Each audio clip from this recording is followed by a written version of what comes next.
three of my subscribe stars asked me to talk about critical theory.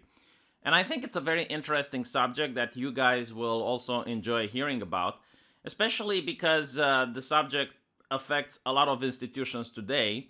And it's also quoted in a lot of academic jargon that makes it very difficult to understand by the common layman. And this is done on purpose, is so that if you notice something that you can't articulate, usually your opponents will say that you're crazy and you're not noticing anything at all. So what is critical theory? Now, as hard as this may be to realize, the theory is not actually new. It is called progressive, but it's actually a very old theory which came about in 1930 in Germany at the Frankfurt School. And some of the professors at that school notice how humanity manages to go through rapid scientific advancements, but they are leaving ethics and morality behind. In other words, they notice how now we get access to massive factories that can produce goods in order to supply entire cities, something that was never possible before.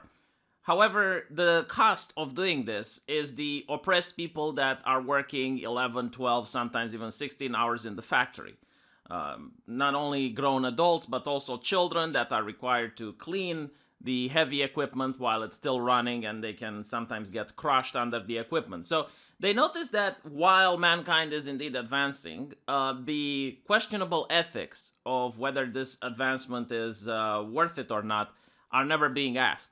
And what also united these academics was their love for Marxism, because they believe that Marxism offers the correct moral framework to supplement the scientific advancements in order to make for a just society.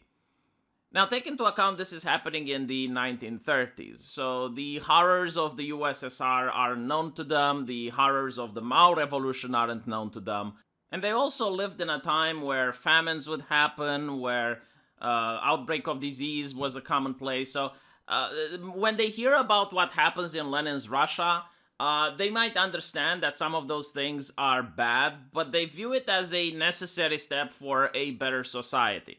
I just want people to be able to understand the mindset of these academics, not to think that they're just evil people sitting in a dark room plotting to overthrow the system, because it's very unlikely that they actually believe how influential their papers are going to be in the future. They probably view themselves as some radical revolutionaries that are just throwing ideas at the wall to see what sticks. Now, one of the things which frustrated these academics greatly was the fact that the revolution never happened in the West. The communist revolution never took place in countries like Germany, France, or the United Kingdom. So they tried to understand why. Because, being Marxists, they viewed society through the prism of the oppressor and the oppressed. They believe that in society, despite what people claim, there is a group of people that are being oppressed and a group of people that are being oppressors. As such, the fact that even though the countries are democratic and they have freedoms, it doesn't explain why the people who are oppressed constantly vote the same. In other words, these people believe that the oppressed are constantly voting against their interests. So they had to figure out why that is. Now, this is the part where it becomes really interesting, because in order to explain why people are constantly voting against their interests, these academics used the science that was available to them at the time in order to try to get into people's heads. And the science they used was the works of psychologist Immanuel Kant, which talks about subconsciousness. And as such, the academics at Frankfurt School concluded that because of subconscious biases that everyone in society has, and everyone in society is being ingrained with, people are forced to act in a manner that is either oppressive or allows for them to become oppressed without knowing. And this is where critical theory as an academic tool comes into existence. This tool, critical theory, can be applied on various fields. It can be applied to race, it can be applied to gender, it can be applied to the environment. It doesn't matter what it's being applied to, because it will always have the same end goals and the same function. The primary function of critical theory is to help people that are oppressed without knowing that they are oppressed to understand their oppression. For example, no one would know that Meghan Markle is being oppressed. I mean, she's a very wealthy woman. She's got access to multi-million-dollar mansions. She's got royal titles. She's very influential. However, with the help of critical theory, we can find that she's actually being very oppressed based on race. Because the parents from her husband's side of the family disagree with her racial component, and as such, she is a victim. She is a member of the oppressed class, even though we wouldn't have figured this out without using critical theory. Another example that is quite famous is in video games. You take a simple game like Mario, where he has to rescue the princess, but with critical theory, we now know that this game is subliminally trying to turn us into misogynists. It's trying to turn gamers into sexists that hate women. Because it ingrains into their mind that a woman is a prize to be won, that women are helpless and they cannot save themselves from Bowser's castle. This is what critical theory does. It tries to help you realize whether or not you fall under the category of the oppressor or if you fall under the category of the oppressed. If you fall under the category of the oppressor, you now need to do activism in order not to just stop being an oppressor, but to also get other oppressors to stop oppressing people. While if you're under the category of the oppressed, you need to understand so that now you can start to do activism and you can rise up against the system that has been oppressing you. So this is what critical theory is. And again, it can be applied to many things. It can be applied to gender, it can be applied to race, it can be applied to various factors. And most of the time, it's also interconnected. Like a person who is being oppressed due to their gender can also be oppressed due to their race, and there can also be oppressed due to their sexual orientation. Which means that now the person has more of a duty to fight against this oppressive system, while an oppressor that doesn't want to be oppressor is now even more horrified about the high levels of oppression that his country is doing to other people. Now, it's also taboo to talk about the history of these academics, but I think it's quite important because, again, it helps you understand the mindset where these people are coming from. You see, almost all of them were Jewish. And as I mentioned, this theory was created in the 1930s, which means that once the Nazis came into power, all these people were heavily persecuted. So they had to flee Germany. And they fled into the United States, where they started working at the Columbia University. And you again have to take into the mindset that they experienced some persecution that people like you and I can never understand how it's like. All right, like just because of your ethnicity, now you have people on the streets coming after you, you got the government coming after you. So they concluded that because Weimar was a free society, free and democratic society, it was oppressive. Like in the core of their writings, you get to understand that freedom and liberty is oppressive. Freedom and liberty, if left unchecked, leads to Nazism, which is why you kind of get a lot of activists on various internet forums pointing that out. It's like, no, this forum needs moderation, because without moderation, you get bullying, you get harassment, you get, racist comments, you get all these bad stuff. So you need moderation in order to bring civilization onto that spot on the internet. And these people had the exact same mentality, but they applied it to countries. So what they wanted to do was, just like the communists of old, who wanted to seize the means of production in order to create utopia, these people wanted to seize the means of culture, because that's how they believed society manipulates people at a subconscious level into turning them into oppressed or oppressor class. So if they were to control the means of culture, then they were going to be able to fix society. And this is why the Nazis called them cultural Marxists. And this is actually a defense by cultural Marxists in order to shut down the opposition.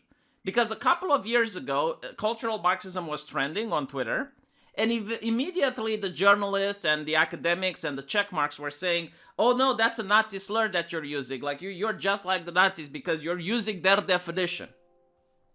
It's kind of like saying that if you use trickle-down economics, you're a communist, because that's not how Reagan called it. That's how communists labeled it. And by using that, you're... No, it's just like people trying to articulate what they don't comprehend at an academic level. Like they notice something is amiss. They notice like something is kind of similar to Marxism in a way, but they can't really articulate why that is. So they use just whatever is convenient. But just because someone can't articulate themselves doesn't mean that they don't notice that something is happening. And as I mentioned, like their goal is to take over the institutions, the means of culture.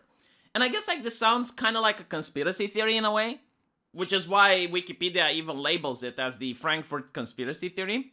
But it would be a very good thing if this was a conspiracy theory. Because a conspiracy theory implies there are some people in a dark room doing something that they know is wrong in order to get some personal gain. But this is far worse than that. And again, like you can just point to the initial members of the Frankfurt School, like Max Hockenheimer, which describes exactly what he is trying to do with his own words, without being clouded by academic jargon. He says that the revolution won't happen with guns. Rather, it will happen incrementally, year by year, generation by generation. We will gradually infiltrate their educational institutions and their political offices, transforming them slowly into Marxist entities as we move towards universal egalitarianism. This is exactly what Vosh said on some of his streams. Like the people who pretend that this doesn't exist or it's a conspiracy theory, but they actively say, like, no, we need to get jobs at all these publications, all these game development companies, all of these places, and then subvert them from within. I mean, Vosh even says it's like, no, we need to support Biden, because if we support the Democrats, then we can subvert them from within. It's a lot easier than if we create our own political party. And it's very effective because, in a way, if you have like ridiculous people just creating their own publication, no one would read it. It's not something that most people deal with, right? But if they subvert something that you already watch, if they subvert football or if they subvert Star Trek or Star Wars, then you're forced to be exposed by it. And it's why they say everything is political. What it actually means isn't that everything is actually political. What they mean is that everything has to be subverted, including knitting. There was actually a video on the internet about a woman complaining that her knitting community was now talking about immigration and Trump rather than what type of knots you need to tie when you're knitting. That's what it means. It means, I guess at its core, okay, like what this does is it separates the world into two categories of people. The critical theorists and the non-critical theorists. And the critical theorists do activism by empowering each other. And also disempowering the people who are not critical theorists. At first, they start with the people who are actively against critical theory, and they disempower them by getting them out of a job, firing them, trying to call their landlord to get them homeless, censoring them from public spaces, using other critical theorists who are in positions of power basically to oppress the people who are against critical theory. And in the end, it's to also oppress and disempower the people who are neutral, right? Because everything is political. You need to pick a side. And if you're not a critical theorist, then you're against critical theory. So it's not a conspiracy theory. It's more like a religion or a cult, if you will, with people who do the things they do because they believe it's going to turn the world in a better place. They believe that their actions are going to improve society. And the thing that is concerning about this is that this is the exact same energy that you had during the French Revolution, during the Maoist Revolution, during the Stalin Revolution. Like you had people who believe that if you just overthrow the current system, if you overthrow the status quo, I guess by communist magic, things will work out. Once you change the system, once you overthrow the current way of thinking, everything will magically fall into place and it will create a better society. And this is why they constantly say, well, Mao or Stalin wasn't real communism, they're not looking at the methods through which people, the revolutionaries, got there. They're looking at the end result, and they're saying, well, the end result wasn't what we wanted. It's pretty much like saying human sacrifices have never been tried because the gods have never responded to them. So if we do it again, like maybe now the gods will respond and give us a bountiful harvest. It's ridiculous, but it is their way of thinking. So at the end of the day, again, like critical theory is good for the critical theorist. It is not good for even the people they claim are oppressed. Because you will notice, and this happened many times, when you have a member of the group of people they called oppressed trying to reach a position of power, and they will stop or prevent that person from gaining power simply because they are not an adherent of the critical theory. Take, for example, Amy Corey Barrett. She's a woman who adopted children of color, and now the critical theorists were struggling to explain why she is a racist and she's fetishizing, I guess, black culture by doing so, and why she doesn't deserve to get in a position of power, even though the same people are advocating for more women in position of power. In other words, those people would have rather had a straight cis white male that is a critical theorist being placed in the position of power rather than one of the members that they consider to be oppressed. It's the same thing when Kanye West wanted to run for presidency. A lot of them were livid that Kanye West is going to take away votes from Biden because they don't care, okay, about the actual people that are oppressed. They only care about pushing other critical theorists in positions of power. And they view this, I suppose, subconsciously, if we're talking about unconscious bias. The way they justify this is that, again, like people do things against their interests, but the critical theory knows better. So even if, like, let's say you sacrifice an oppressed person from gaining in a position of power and you replace it with an oppressor that believes in your ideology, it overwhelmingly goes to that goal where entire society and every aspect of culture is going to be seized by the neo-Marxists, and then they're going to make their unified push in order to change society and change everyone's way of thinking so that we finally reach that progressive utopia. It sounds really horrible when you put it into words, doesn't it? But the reason it sounds horrible is because it's coated with academic jargon. They change definitions all the time. They make up new definitions in order to protect the ideology. So, for example, you can have a critical theorist on gender talking on behalf of women. And they will say, well, all women want this. And when you have a woman that goes, it's like, no, I don't like this, that's horrible. They will say, well, she has internalized misogyny. So there is no way that you can debunk, I guess, the person that's speaking on behalf of all women. Even if you were to find, like, that the massive number of women, you will find a poll that shows that, no, the massive number of women are against you. They'll be like, oh, no, they're suffering from internalized misogyny. Which is why, very often, they rob the groups they claim to protect. They rob them of their agency. Right? Like why feminists rob women of their agency, why anti-racists rob black people of their agency.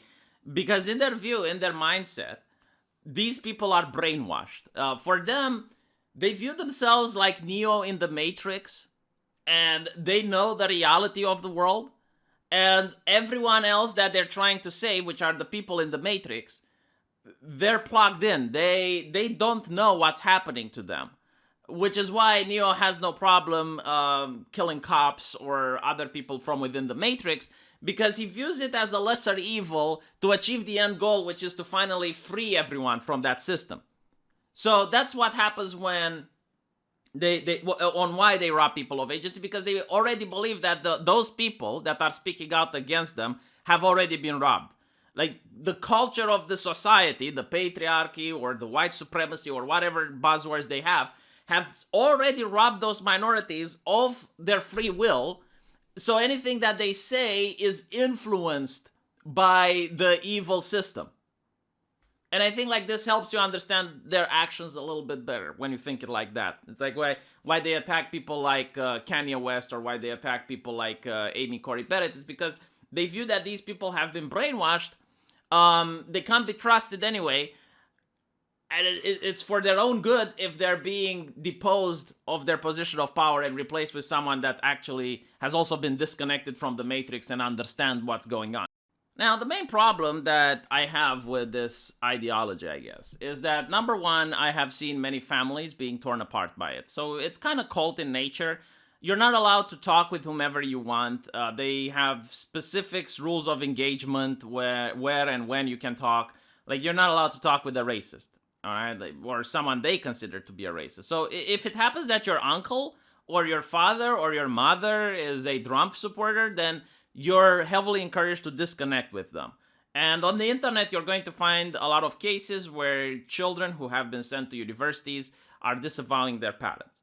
I think the most ridiculous case was the daughter of a Republican congressman basically disavowed her father during a campaign and supported his opposition. Right? The same father that helped her go through university. It's horrible, right? It wrecks families. But another thing that's really bad is that while you have the same ideology, the critical theorists saying that if you look at the major CEOs, it's straight white people that are controlling them, so they have a disproportionate amount of power. My question is it really that CEOs are the ones that have the most power in a company? I know it's counterintuitive, but I think they might not. I don't think that the CEO is the one that always can shape the culture of a corporation. Because, yeah, I mean, sure, the CEO can take decisions, and usually, according to Bezos, he takes like 5 or 6 decisions every week. But the main problem is like when you deal with a large corporation the size of Amazon, like some companies that have more wealth than entire nations, I don't think it's necessarily the CEO or just one person that can shape the culture of that society. I think the people who do the hirings and the firings are the ones that can influence that company the most. And in this case, it's HR, human resources.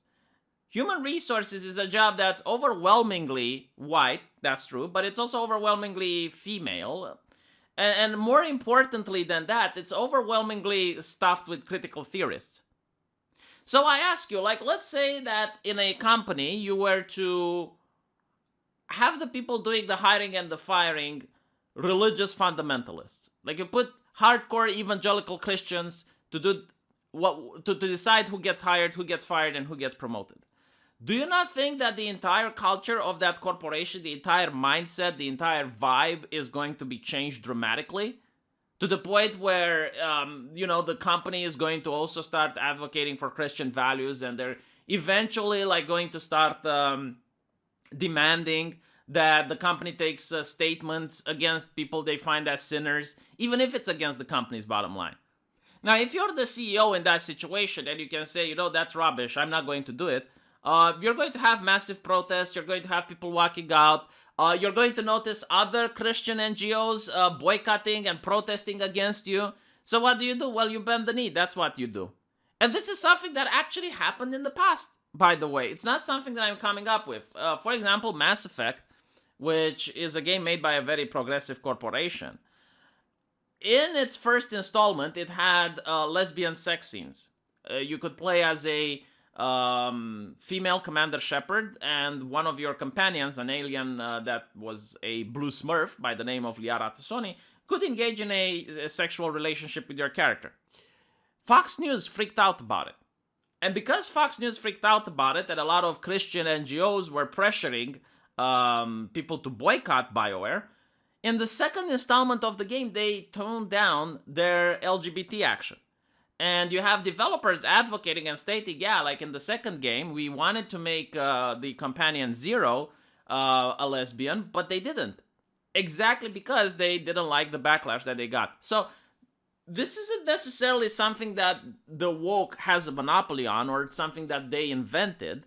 But it is a tool that they're the ones who are using the most at this point, because they are dominating culture right now. And they're dominating culture because they had what is called the long march through the universities. They managed to train the people that will later get in positions of power with the mindset that this is what a good person looks like, and you should only hire, promote, or put in positions of power other good people while suppressing the people that are bad. Man, I could talk about this for hours and hours, but if I keep it way too long, it becomes boring. Yeah, I mean, I hope I managed to explain a little bit of things. One more thing, it's like, and I'm constantly asked this: what type of person likes to be a critical theorist? And so far, I personally recognize three different groups of people. The first group of people are the cynical ones, the ones that make a lot of money from doing it. People like Robin DiAngelo, people that manage to get themselves in a position of authority, whether it is at the newspaper that they're writing for, or maybe at a company, and perhaps at the university, they're a diversity officer, and they know that what they're doing is bullshit, but they make $300,000 a year doing it. So, you know, they have the financial incentive to keep doing it. That's the first group of people. The second group of people, I believe, are the ones that want to be liked, the ones that society has difficulty adapting in. So you have people with anxiety, people that are suffering from Asperger's or various other conditions that make them have difficulty in understanding social interactions properly. And these people are usually co-opted by, you know, the queen bee at the university, like the type of person that has already a group that that she likes to manipulate. Can also be a man, but it's usually, from what I have personally seen, a woman. And, you know, she creates this group where, oh, we're all friends, we're all hugging, we're all kissing, let's go burn down a Starbucks. And the third group of people are the type of people who just want to be left alone. And they notice that if they don't speak the speech, they're going to be attacked by the mob. And it's also like these group of people that don't want to be exposed as wrong. Like they want to be the type of know-it-alls. And when you come with the academic jargon and you see that all of the mainstream media is talking about the same issues, they'll be like, well, if so many people talk about it, then clearly so many people can't be wrong. And they don't want to question it. So they're just following it along. And these are, like, in my opinion, the three groups of people that become critical theorists. But, you know, like that should be a conversation for a different video where I can show you on the screen what I mean and give you examples of these people. Would take me a while to do the research, but I think I can accurately manage to show you. Let me know what you think, though, and I'll see you guys in the comment section. Hopefully this video wasn't too boring, and if it was, I'm sorry. I'm going to come up with something more interesting tomorrow. Take care.